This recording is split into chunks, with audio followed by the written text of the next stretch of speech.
Welcome to Shop Talk Live, Fine Woodworking's bi-weekly podcast. I'm here with Fine Woodworking Special Projects Editor Matt Kenny. Hello, everyone. Associate Editor Anissa Capsalis. Hi.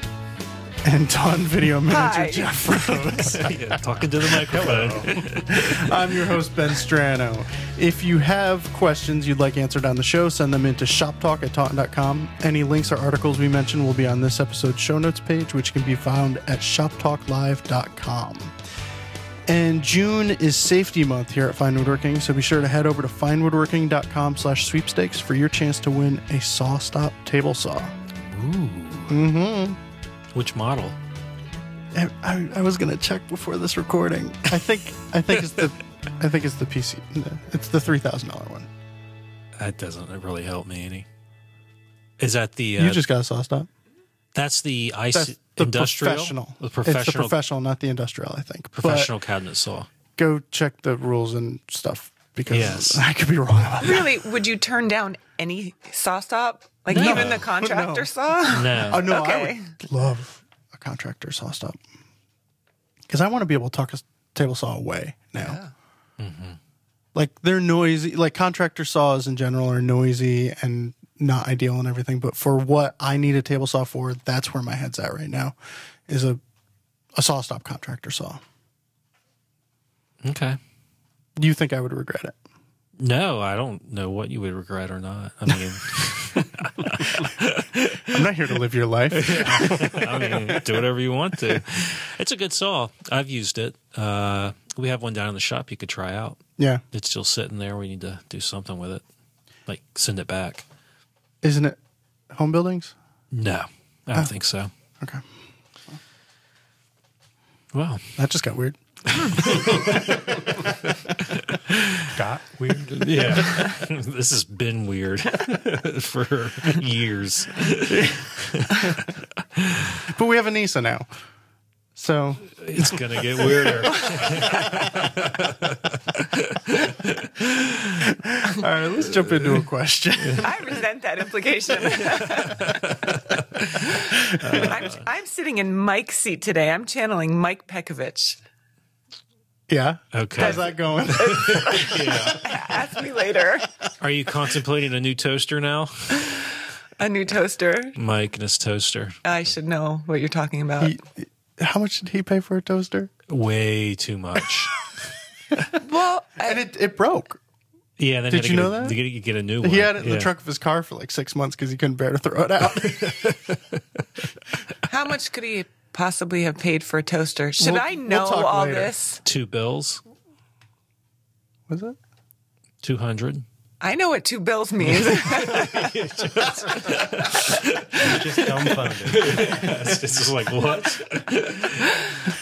I want my $2. Obviously, you don't listen to the podcast on a weekly basis, Anissa. I try, but I don't. I think I try. Not that hard, but I try. I think Barry Dima is the only one who listens to the podcast when He's not on it. he's not on it. Yeah. You, I know, don't. I don't even let's do it when I'm on it.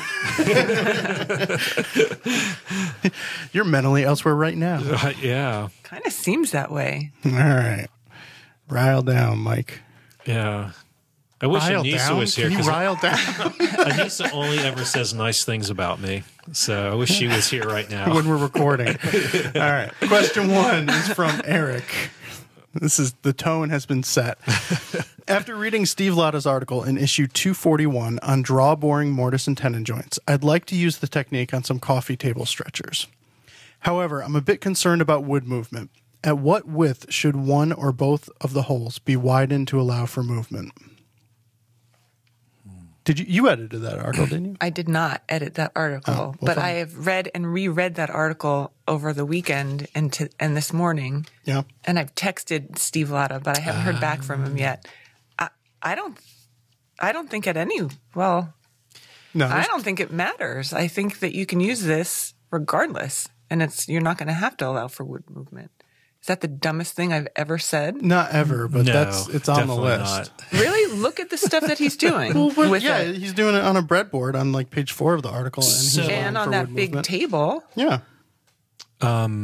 One, this guy's just doing a stretcher, which is going to be like a couple of inches at the most, maybe 4 inches. You're fine. You do not need to account for wood movement there. Yeah. If you were going to draw bore, say if you're making like a sideboard or a hunt board or something, and you had like a 12 or 13 inch wide side, big panel. Yeah. There you would want to allow for wood movement. So I think it really comes down to the width of it. But it's an apron or a stretcher, that's not a problem. Yeah. I mean, unless it's some funky design coffee table that has a big giant panel, I think you're good. Yeah, the stretcher is 24 inches wide. It's a BFG coffee table. BFG is the movie, right? Royal Doll book. The book and the movie, yeah. Because when I hear the 3 letters BFG, I think other things.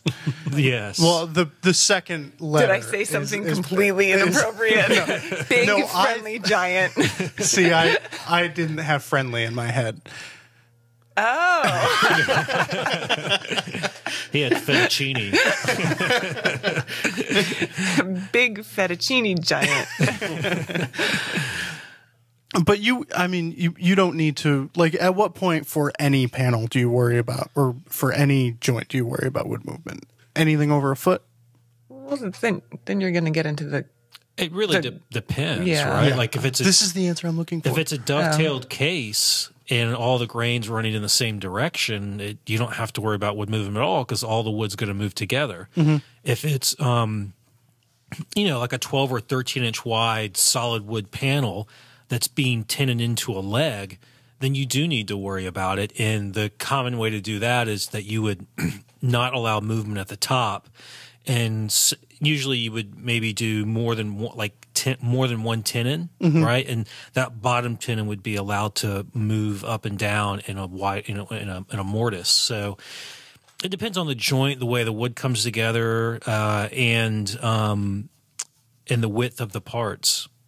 So it's not an easy answer, I don't think. I mean, that question doesn't have an easy answer, the one you just asked. This guy's question, and it's at least specifically to his table, don't worry about it. Yeah, and I mean, if you continue on in the article, Steve's doing breadboards, and he is allowing for wood movement on the breadboard ends. Yeah, and you would want to because the tabletop is really wide. Yeah. And you would definitely want to allow for it. And normally in the middle, it's pinned tight, and you allow it to expand and contract on the sides. You sort of have to.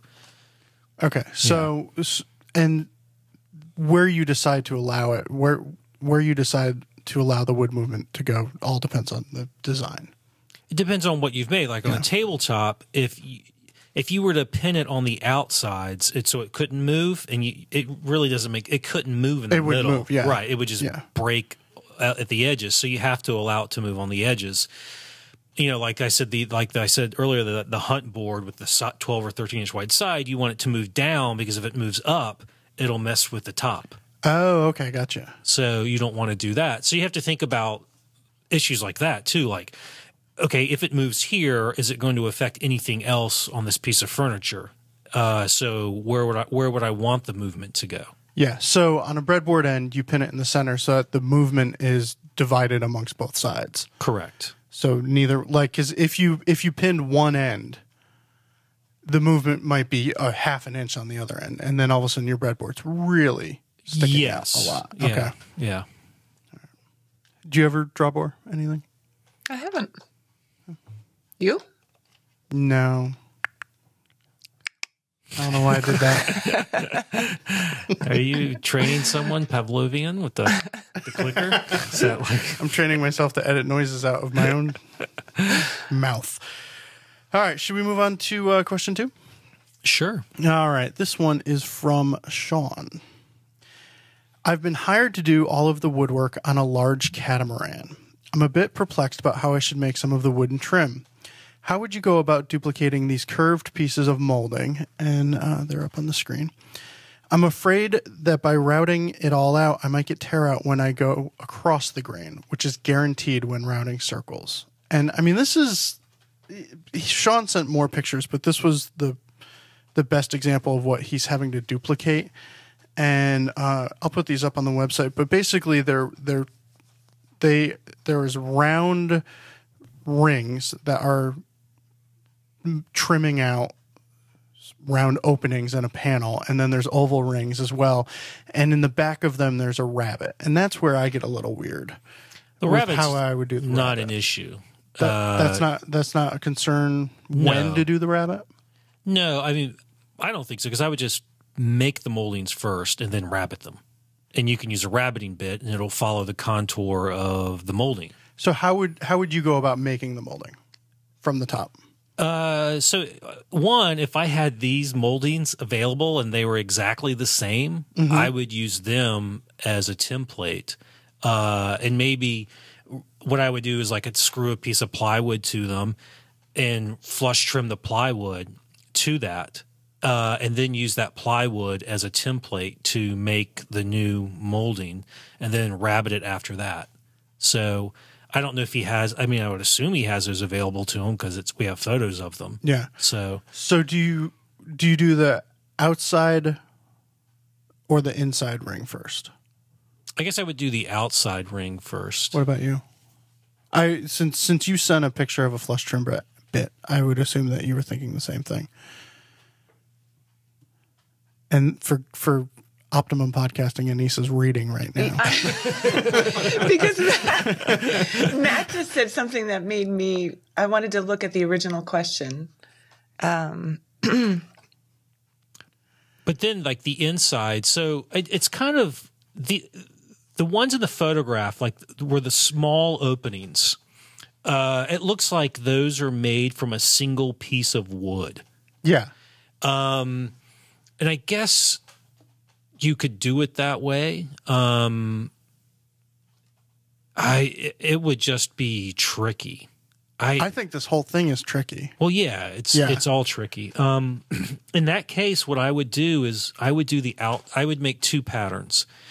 One pattern would be for the outside, and using the existing piece of trim to create these patterns. And then the other pattern would be for the inside.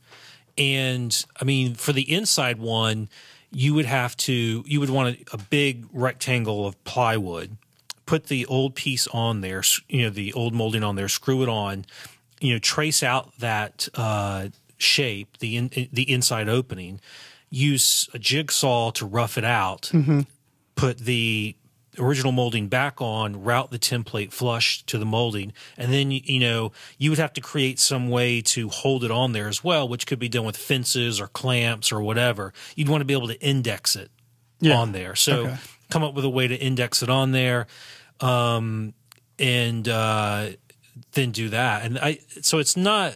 I think that's a way to go. That's probably how I would go about it. I think that depending on how many of these I had to make, I think I'd rent time on a CNC.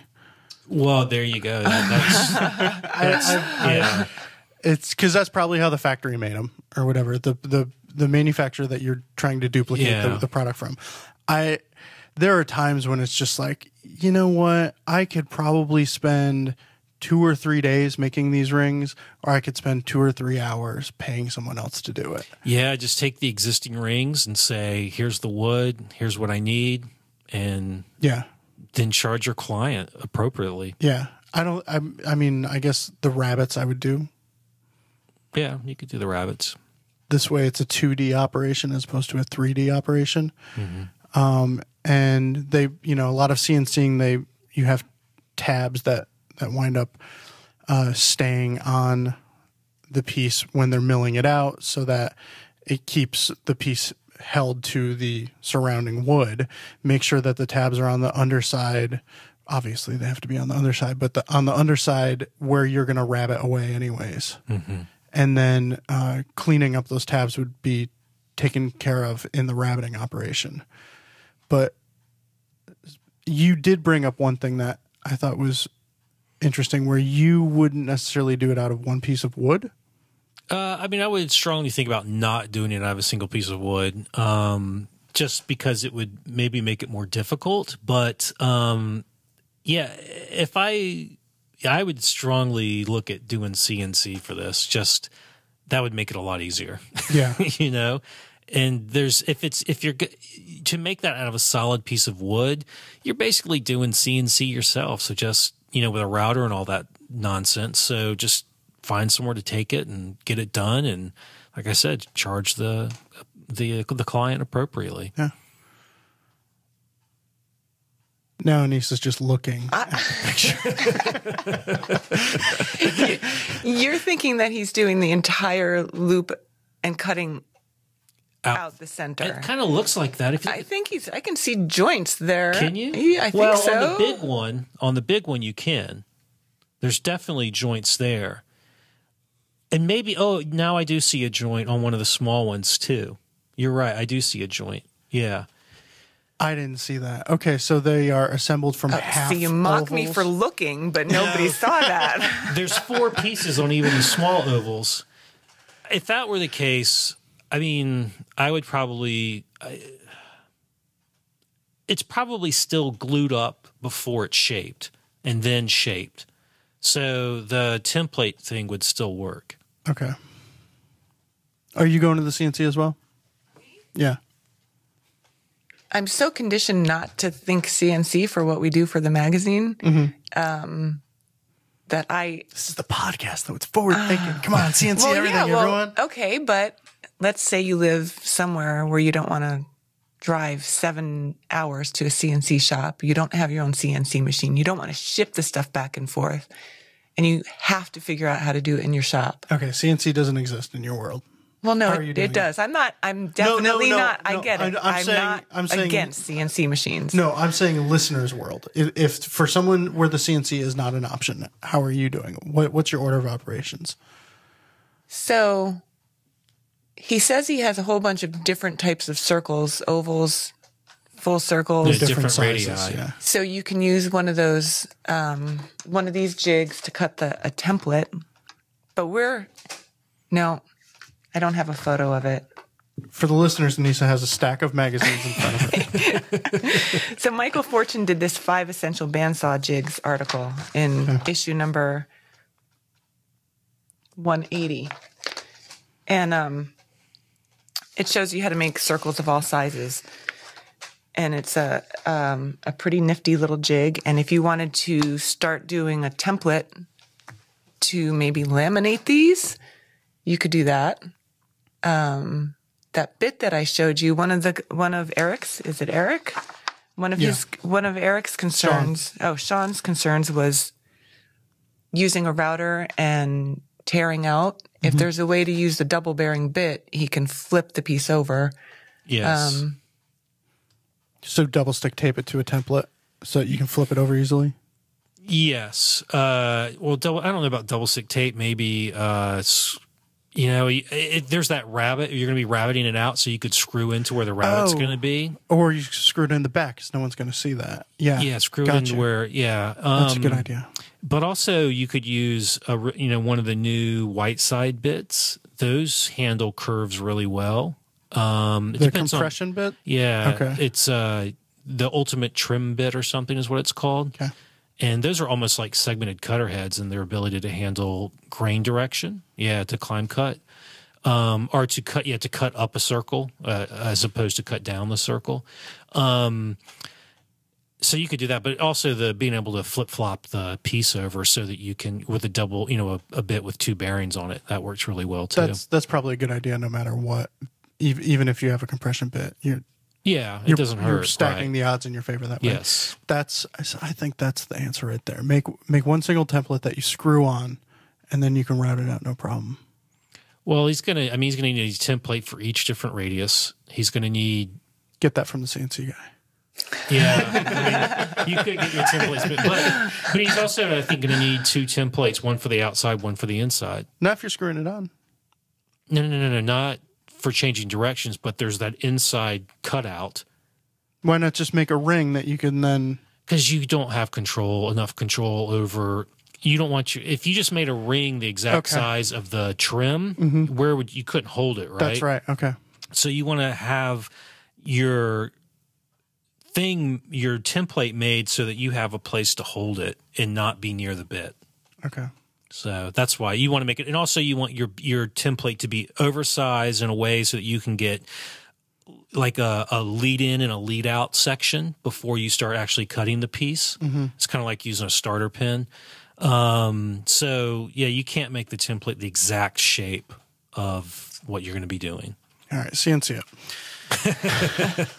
Actually, I think I would do that too. I would, if someone hired me to do an entire catamaran and there was like a ton of this stuff, I would definitely CNC it. Just pay someone to do it. If your client's got a boat, they got the money to go with it.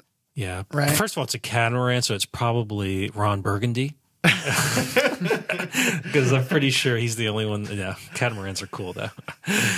All right, let's hit our segment for this episode. We're going to be talking about our all-time favorite articles of all time, and both of you are really good at finding articles. So I was like, all right, I need to not suck on this one. So go first. All right, I'll go first. All right. I kind of did that to myself, didn't I? Yeah. Approved.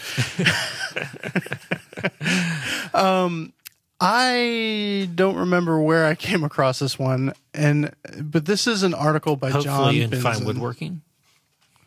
It is in Fine Woodworking magazine. Yes. Issue number 198. It's an article by the esteemed John Benson. And it's just titled "The Greatest Commission Ever." Oh, I know this article. And it is an article about a commission that the Orion company got. I believe they're Irion. Irion? Okay. Yeah. Company got, they're in Christiana, Pennsylvania. And basically it was this super, super, super rich client came to them and wanted to fill. You read the article and tell me the client's not super, super, super I rich. think it is. It's funny that you said that. I mean, we know it wasn't someone who was indigent. It's some schlub who just, but he wanted his house filled with what was considered by him and many esteemed people around him to be replicas of the greatest furniture ever made, the greatest period furniture ever made. And it turned out to be, it was going to be such a large job for this company that they thought that they were going to have to turn it down. So then the guy offered to just buy the company, the furniture company, because he said, no, I want you to do it. I'll just buy your company so that you have to do it. And it was something like 50 pieces. I mean, Yeah. and these are major pieces. Yeah, so this guy picked out like 50 pieces that are thought to be like the best examples of period furniture. And then, he hired Irion Furniture Company. I think that's their name, right? Irion Furniture Company? Well, you already corrected me once about it, so I'm going to assume it's you know. definitely Irion, but I don't remember the rest of the name. Just Irion Company. Irion Company. And they made all the pieces. Irion Company used to be, I believe, owned by the same people who own Irion Lumber, but it no longer is. It never was? It was the brother or something branched off and started okay. the lumber company. I love that piece. Yeah. I think that was a back cover. Maybe. I don't know. But yeah, all the pieces are spectacular. They're really fantastic pieces of furniture. But the pieces are amazing, and I have seen pieces of. I've seen pictures of some of the originals compared to some of the replicas that they did, and it's insane how they were able to match the grain on the veneer to be spot on. Yeah. But the story is the thing that really got me. It was just like, how many times? I mean, obviously, it only happens once where somebody it's a big furniture company, and somebody's just like, I'm just going to buy the company instead. Right. So I'm not going to give away the whole story. I'm not going to spoil it, but they wound up not purchasing the company. They figured out a way of working through this job and dedicating X percentage of their staff to this job solely. But it's a really, really great story. It's, John, as always, writes just incredibly intriguing things, and it's a great read. So check that out. It's issue 198. I'll post a link to it. I'm going to spoil it for everybody. At the end of the episode, they pull the mask off, and it's Old Man Withers again. You rascally kids! Yeah, and Scooby and the gang once again have solved the mystery. It's great. All right. For those meddling kids. That's right. You go next then. All right. Because you're being that way. So I know I think the last time we did this, I also picked a John Arno article, but John Arno articles are fantastic. No, that was me. I picked the John Arno And articles. I think she picked the whole collection of John Arno articles. She said anything written by John Arno. So I wasn't on that episode because so we didn't listen to it. because I've never been on an episode with Anissa before. B, I did pick an Arno article the last That's time. not true, is it? No. I have. Yeah. It was a very memorable one. Really? No. Evidently not. I don't remember. No, we haven't. Yes, Yeah. we have. All right, Okay. come on, move on. All right. I'm sorry, Anissa. It's okay. So mine this time is called Douglas Fir. It's not just for studs anymore. Which I love. Who wrote that? Yeah, it wasn't me. Not John Arno. Yeah, not John Arno. It's a fantastic article title. But it's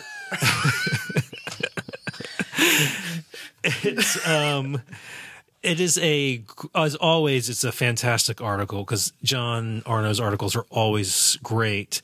And it also, I'm going to read this one particular line because it's wonderful. And he's talking about the difference between like flat sawn Douglas fir and vertical grain Douglas fir or You quarter almost sawn. said quarter sawn. I almost did say quarter sawn, but yeah, normally it's called vertical grain Because it's softwood. because I had learned this on a podcast from you. yes, Yes. So it's my softwood understanding. is vertical grain. That's my understanding of it's always called vertical grain and softwood. And here John Arno says it's called vertical grain in the Pacific Northwest. That's what they call it up there. But it is quarter sawn, and they just call it vertical grain for some reason. I don't know why, but that's standard in the industry. Okay. So he's talking about the difference between flat sawn and vertical grain, and he says the effect is so dramatically different from either flat sawn or rotary cut that the wood seems to have undergone a complete metamorphosis, having changed quickly from a splashy Madras sport coat into a formal pinstripe suit. Just Douglas fir. yes, Douglas fir. Ready for a party in the corporate business room. I don't know. It's just like it's fantastic. But so he talks about Douglas fir and its properties and its colors, which is always good.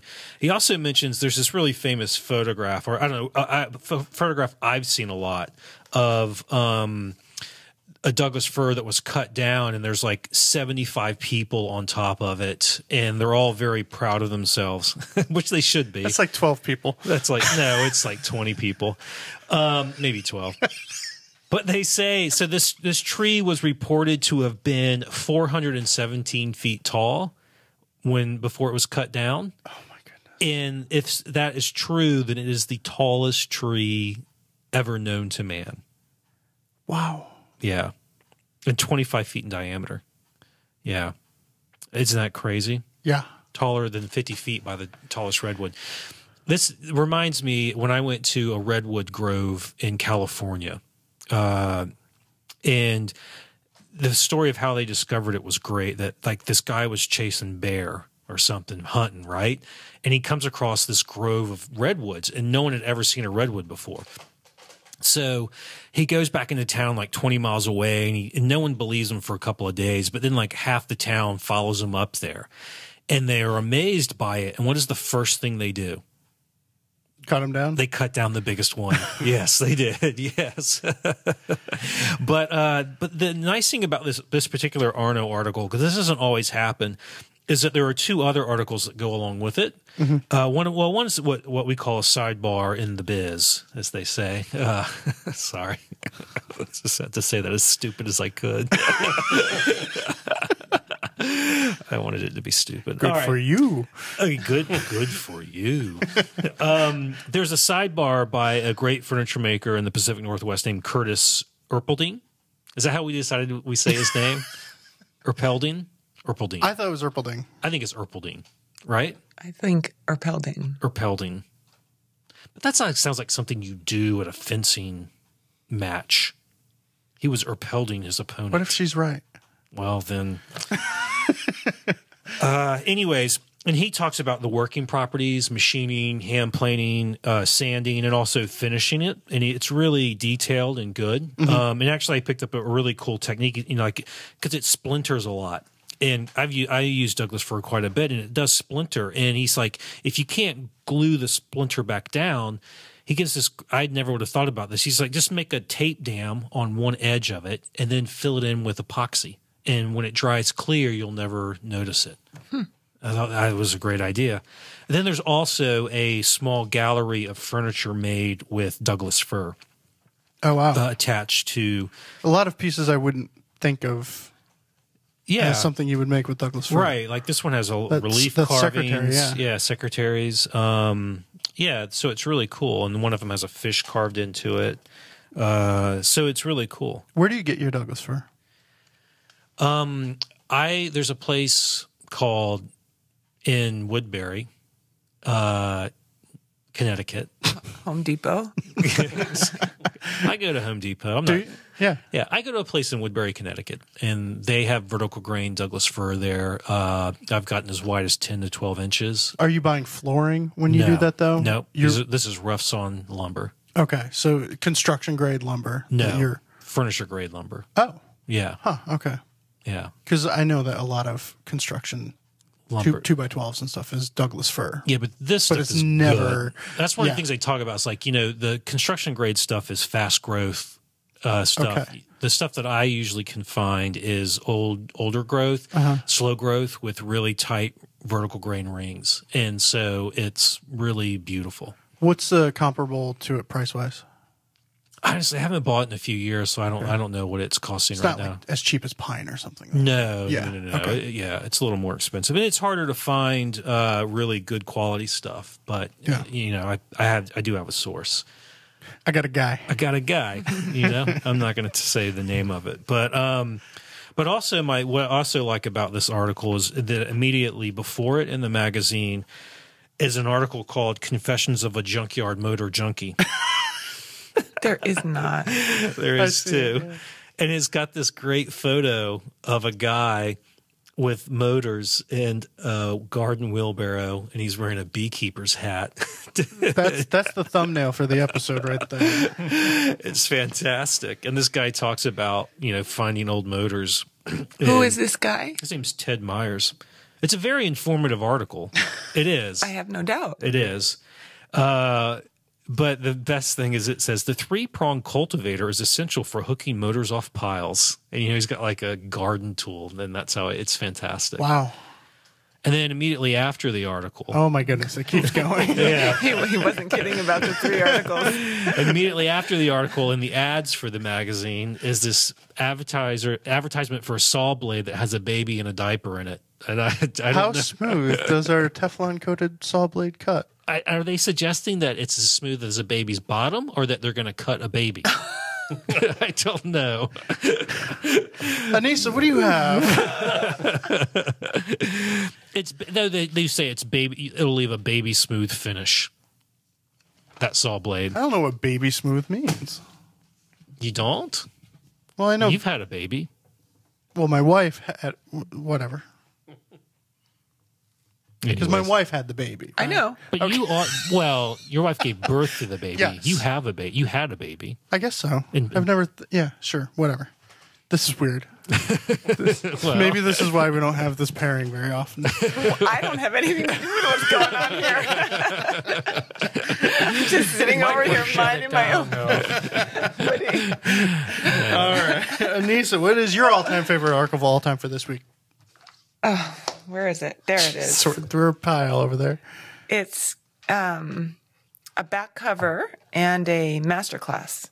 That counts as one because it's the same topic. Sure. Oh, there it is. Cabinet on the half shell. Silas Koff did this cabinet on a stand, but he used an older technique. She's a wordsmith too. Stop. Do you know at Fine Woodworking Live, which was heaps of fun, the last time I was on here, it was prior to Fine Woodworking Live, and we were pretending that we had already gone, and we were saying how fantastic Fine Woodworking Live was, but it was a lot of fun. It was. Yeah. And the reason I bring that up is because so many people came up to me and they said, "Oh, I saw you on on the podcast," and I said, "Yeah, I'm not in my comfort zone on the podcast," and they all clearly acknowledged that is true, and I just want you all to know that I know that it's true as well. That's okay. They all refer to me as not Ed. Anyway, so Silas Koff used an old technique, and he put it on this really stunning cabinet on a stand. I like the proportions of it. I like the angularity of the legs and where the base meets the cabinet. But he did this oystering technique on the cabinet, on the sides and on the doors. And the masterclass that I didn't send photographs of is just telling you how to do that. And he gives you some really cool tips on holding the pieces and preparing the log to cut the oysters. And so can you try and explain that a little bit? Because it would be hard. But what is oystering technique or cut? I mean, so basically it's those oyster looking shapes on the front, but they're slices of a log. So it's end grain out. And if you angle the cut, you're lengthening the cross section. Okay. And so you can change the shape of it that way, or you can cut them straight and they'll be more circular, symmetrical. So those are actually just straight from a log. They are straight from a log. You keep the log whole, round. Yeah. And then you cut off cross sections of it, like in grain. Mm-hmm. So, and like Anissa said, if you angle it, then you get an oval shape as opposed to a rounder shape. And yeah. You're basically slicing veneers on the bandsaw, but you're doing with the log. Yeah. And you're doing it across instead of lengthwise. Right. So the quote unquote face grain is actually in grain. Yeah. Now, it being Silas Koff, I would have thought that those were all meticulously marketed. Yeah. And so I look at that and thought, wow, he made each one of those individual oysters. And when you really look at it, no, it's just slicing a log. And he shows you how to keep track, and he shows you how to inlay them and glue them in. That would be difficult, is the inlaying. Yeah, it would be. And I mean, and also they got to be really thin because ingrain moves like mad. Mm-hmm. So you got to make it really thin to minimize the movement. And the thinner it is, the more delicate it is. Yeah. Ingrain in particular Silas is really got delicate. Skills. He does, and I just think that's a beautiful piece. And ordinarily, I don't like high contrast in furniture, and I really like that piece. Yeah. Right up. I think you're doing great, Anissa. Oh, thanks, Matt. Oh, but wait, before we move on, the article before this one. Definitely the back cover, so there's not. Hey, listen, I really get into that question. I really examine I know you do. Issues. And both of you take it very, very seriously. That's why I was like, let's have them on. And I feel like I have sucked in the past with them, so. Yeah. I mean, you couldn't even pronounce the company name right. All right, we're going to take a quick break, and when we come back, we're going to discuss stock table saw guards and some safer ways of cutting lots of beveled pieces for an end grain glue up. Make sure you check out Rough Cut with Fine Woodworking, sponsored in part by Felder Group and SCM. Season 8 is airing now on PBS and brings unique design inspiration and easy-to-follow project instructions to woodworkers at every skill level. Check your local listings or visit finewoodworking.tv to watch now. Hello, woodworkers. My name is Sarah McFarland, and I'm the editor of Threads Magazine, another Taunton Press publication. If you know someone who loves to sew, or you love to sew yourself, please check out our magazine, and we have a podcast as well. It's called Sewing with Threads, and it's released monthly, and it's available on iTunes, Google Play, and Stitcher. So please check us out and spread the word about Sewing with Threads. All right. Question number 3 is from Eric. This one is more for you than anyone. This is for me? Yeah. All right. I have a late 1980s Delta Unisaw. Recently, I bought a Delta disappearing splitter for it, and I have not been able to find it. I knew that joke was coming. I knew it. Just came up with it too, right? And I have not installed it yet. I am one of those rare. I'm one of those rare individuals who has not thrown away the guards and splitter that ships with the saw. I always use them unless I'm making data cuts. Is there any advantage to installing this splitter over what I have? I often hear you and others praising the use of riving knives, and it seems to be the normal offering on any new saw now. Well, legally, it is the offering on any new saw. Yes, yeah, it is. So the big difference between what he bought and what he has is that what he has a blade guard on it, and it's kind of big and bulky.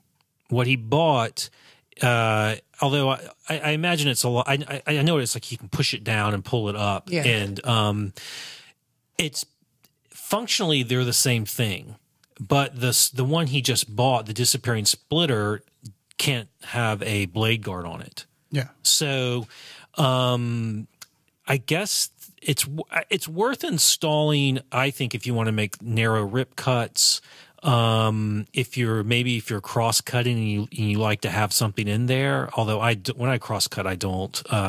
But functionally, they are the same. And what that means is that they are both splitters. And a splitter, which used to come on table saws, all table saws had splitters, it will angle with the blade, but it does not go up and down with the blade. Oh, it angles. It will angle, okay. Yes. So the lower the blade is, the larger the gap between the blade and the splitter.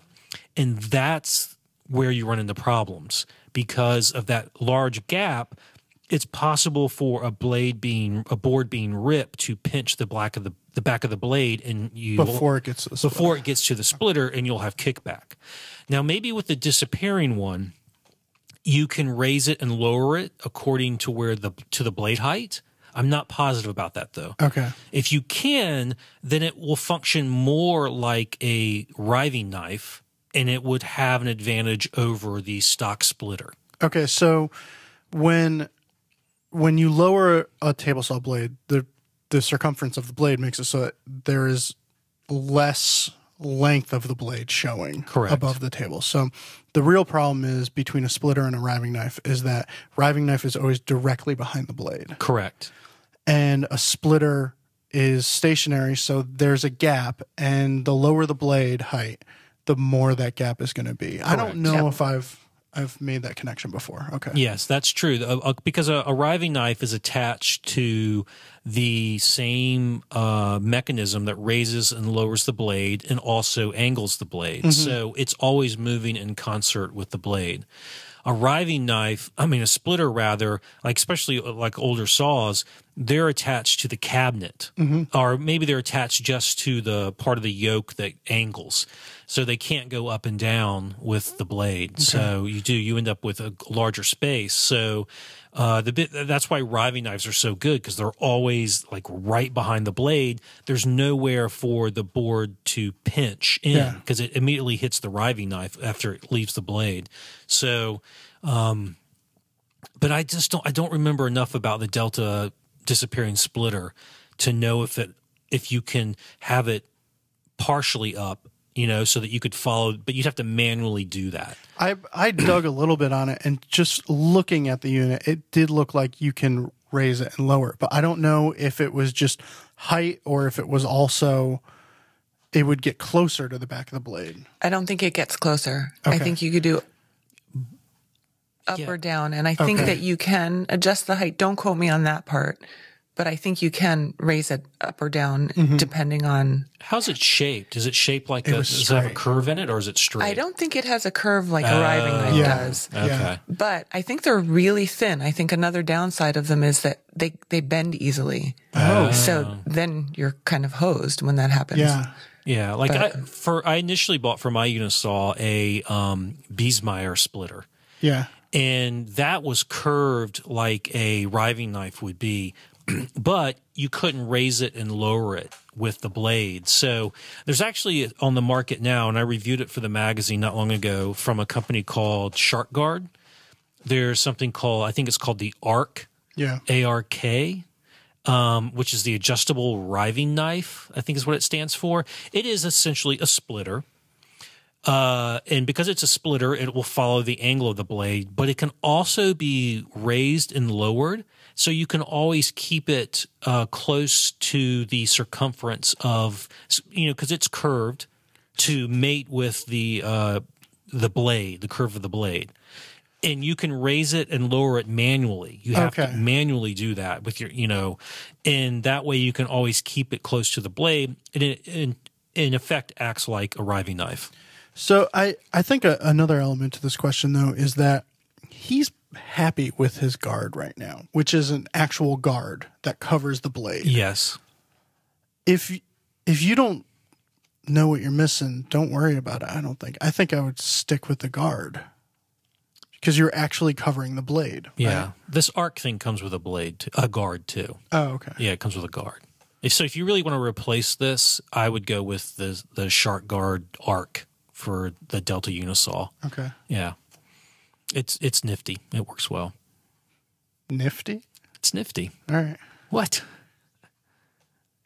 I know. For the listeners, these kids. Anissa is just shaking her head at Matt. But immediately after the Shark Guard, nothing. Making fun of himself. Gotcha. Or me, but I think himself. Myself. All right. I've never made fun of Anissa. Not true. All right. I think we covered everything there. Do you have anything to add to the guard conversation? I don't. All right. I'd be hesitant to say, no, don't do this, do that, because you're already there. The safety stuff, he has to decide on that. But I do know that just what I said, that they're thin and they bend easily, and that scares me a little bit. Yeah. And functionally they're not different than the splitter that came with the saw. The saw has the blade guard. Yeah. I'd say lose it. Lose what? The guard, the disappearing splitter. Yeah. All right. This one is from Hunter. Plus also,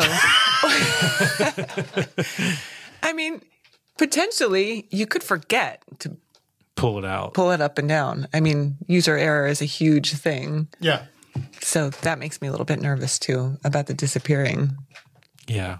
Okay. All right.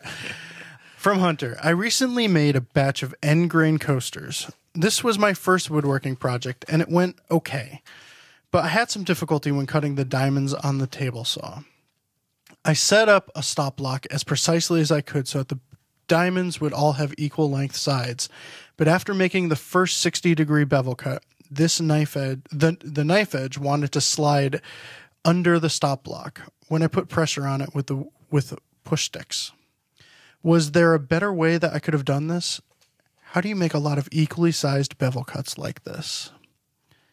And we've got a picture of the pieces and the setup. And first off, for your first woodworking project, congrats on the shop. I know. Isn't that crazy? That can't be a shop. He must be using someone else's shop. I don't know. So here's the thing. Yeah. So it's in grain, right? So he's actually not making cross cuts, but he has a miter gauge set out there with this other piece of wood clamped to it to be like a fence. Yeah. I think there's a lot of things going on. Yeah. So you're actually making rip cuts with the grain. So you need using a miter gauge. Yeah, you need to be using the rip fence to do that.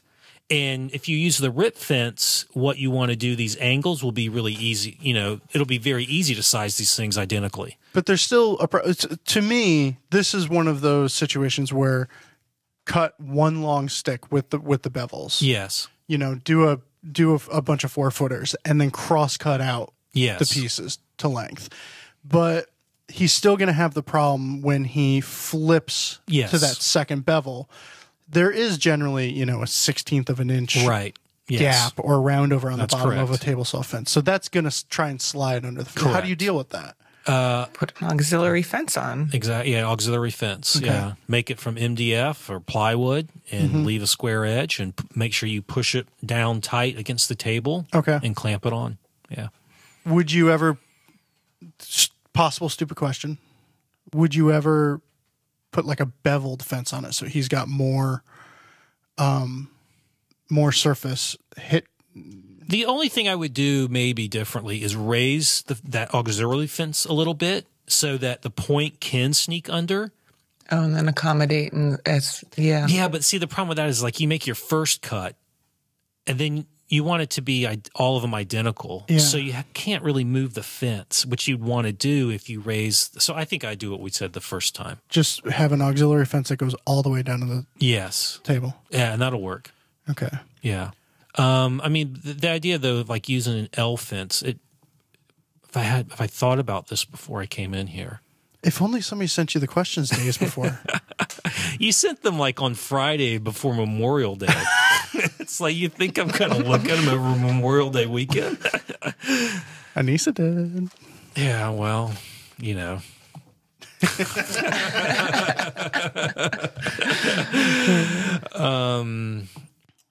Yeah. So, one, he needs to make these using rip cuts, right, Anissa? I agree. Anissa agrees. And then also use the auxiliary fence to keep the point from getting under the fence. Do you agree with both sentiments? Yes. Yeah. Okay. And then when you're going to cross-cut out the little individual pieces, I would use a cross-cut sled and not a miter gauge. Agreed. When do you ever use a miter gauge over a sled? When you don't have a sled. Yeah. But I mean, like at the shop at work, I use the miter gauge because the sled down there is about 78 pounds. Yeah, I hate that thing. Who made that? Eventually, we're going to have to make a smaller sled. And I mean, somebody on Instagram, a friend of mine, had posted that he was getting ready to make this huge crosscut sled, and he was so excited about it. I was like, please, when you do it, make a small one at the same time, because you're going to use the small crosscut sled 90% of the time. Yeah. You did a video or an article on a really cool, easy method for making a crosscut sled, didn't you? Sure. I don't know. You did. We covered one. Yeah. I wrote a blog about it. Oh, maybe that's what it was. Yeah, it was a blog. Yeah. Really good tips in that thing. There were some nice tips. Thank you, Anissa. I like that outfeed table. Look at that fancy thing. Yeah, that's nice. It's huge. It's probably laminate, right? No, it's not. It's solid because you can see, unless they painted it, because it's black inside the grooves too. It's great audio again. Hey, I said inside the grooves. So, but do you ever use your miter gauge? I do use my miter gauge. I have a nice miter gauge, and I do use it. Sometimes I will use it. When do I use it? I do use it for cross-cutting stuff, and if I have funny angles to cut, I'll use it then as well.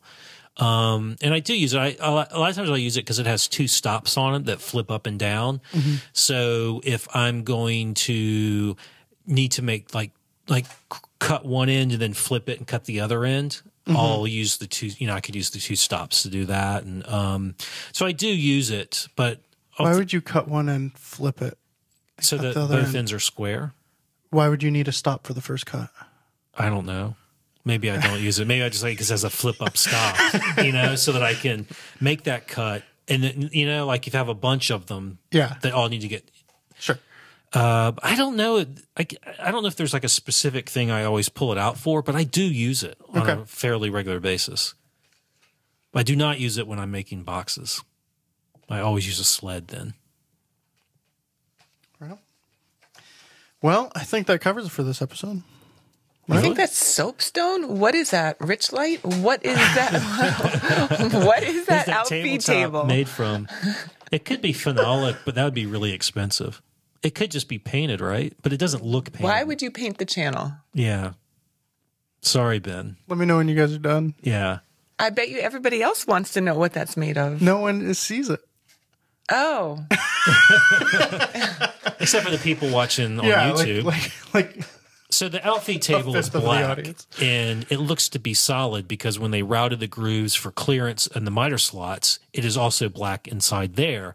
If it were like a laminate countertop, Hunter, it would be different. Please tell us. A different color. What's going on with your outfeed table? It could be rich light, right? That's that. It's like paper, right? Right? Yeah, it's probably that wouldn't make a good outfeed table, but sure it would. No. You Why think? not? It wouldn't. Ian, it's not like melamine where you could pop glue off of it. Oh, well. See, the top looks like phenolic to me. You can wax it. But Or melamine. or melamine. Yeah. But I've never seen I've seen solid phenolic, but that would be really expensive. Solid phenolic. Yeah. Well, that's what phenolic is. It's solid all the way through. It's the same I was color. in a band named Solid Phenolic. Well, that's a good band name. All right. Let's get to some listener comments. And we've got two here from Gina. And the first one is on episode 163. Anissa shared the kind of event we mere mortals live through all the time. It sure would be nice to hear how she got it cleaned up that well in half an hour. Scraper, right? Well, I took 10 minutes to text you guys. The CA glue dried so fast. I put so that I don't think it seeped really far down. Mm-hmm.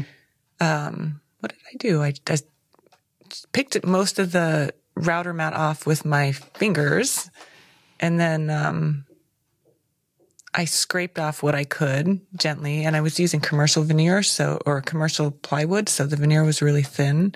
I didn't want to go too far into that, and then I just sanded it off. And just careful not to go too far.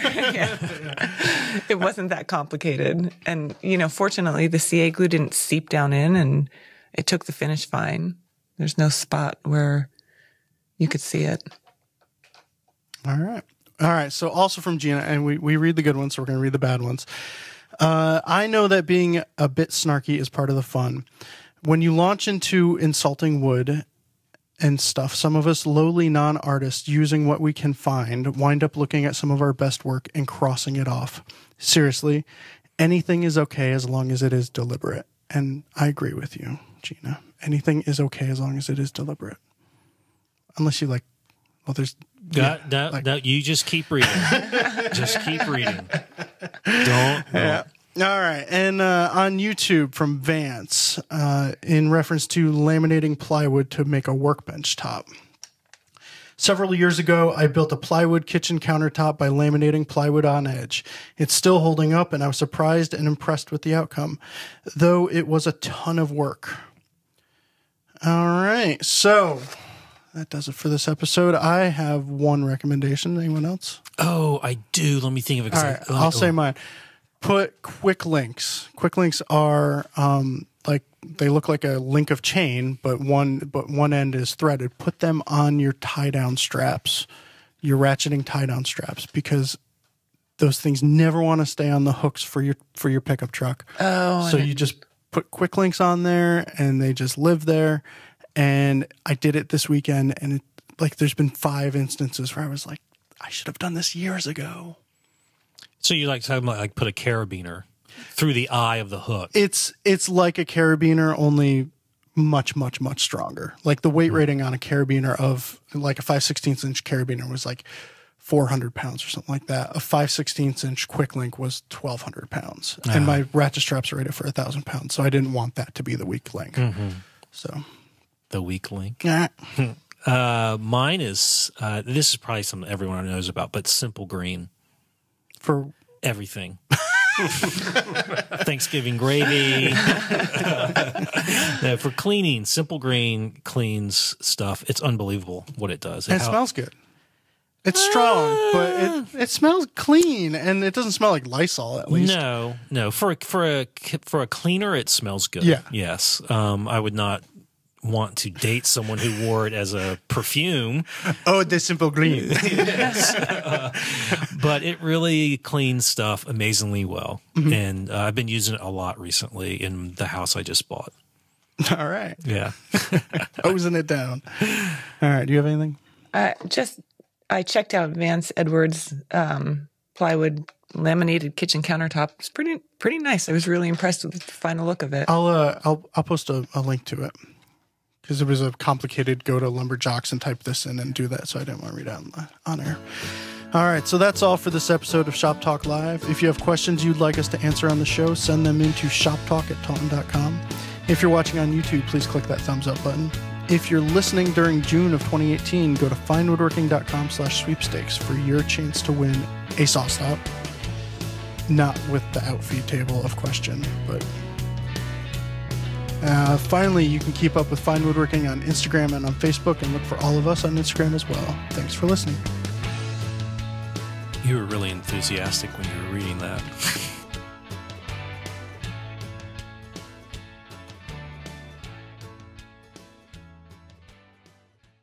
Article title. Oh, shoot.